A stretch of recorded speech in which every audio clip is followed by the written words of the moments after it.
The city of Villador is large and will offer a lot of exploration and traversal, but we're still a few months away from release and there's still a lot we don't know yet, the map of Dying Light 2 being one thing. Now, because of the new gameplay release, we have a lot more to take a look at and analyze for today. Around Villador, you can find numerous maps of the city giving us an idea as how the barrier of the explorable areas will be shaped.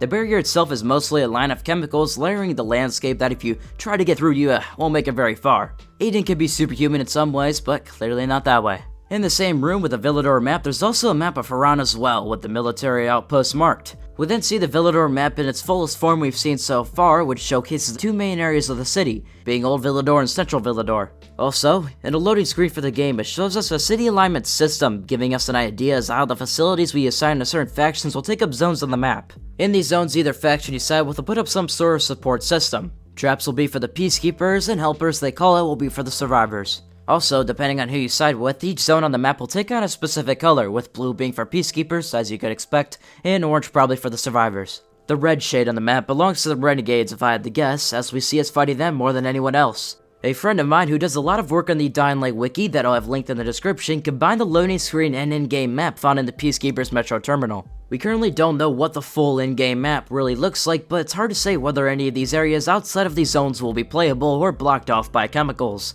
Keep in mind that all of these 7 districts haven't been really shown yet. We've only seen 2 that the content creators and press were able to play. I assume some of these city areas in the corners will probably be accessible as well, which you can get to by the subway station, just like how you can get to Old Villador to Central Villador. The chemicals aren't the only thing that's blocking off access from entry to other parts of the city. There's also a big wall that wraps around too. Some of the main district zones are called Houndfield, Trinity, Horseshoe, and Quarry's End. There's also No Man's Land, which could be the red areas on the map or those zones that don't have color at all, which is what I'm more thinking. And No Man's Land is where we can find all of those wildcard factions as well, with the Warriors being one that's been seen. Also on the map, you can see where each of the tunnel entrances have been located around. And that's pretty much all we have to talk about for today. Leave me your thoughts down below about how you feel about the map so far, and like and subscribe if you haven't already. I really do feel like this game's gonna have a lot of very cool landmarks and locations that we're always gonna look back on and want to continuously go play and slaughter in. And also keep in mind, I'm sure there's a lot of locations that haven't been fully revealed yet, like we haven't seen the Sunken City since 2019, so I believe there's gonna be a lot to do and a lot to keep us busy, but feel free to share your thoughts like I said.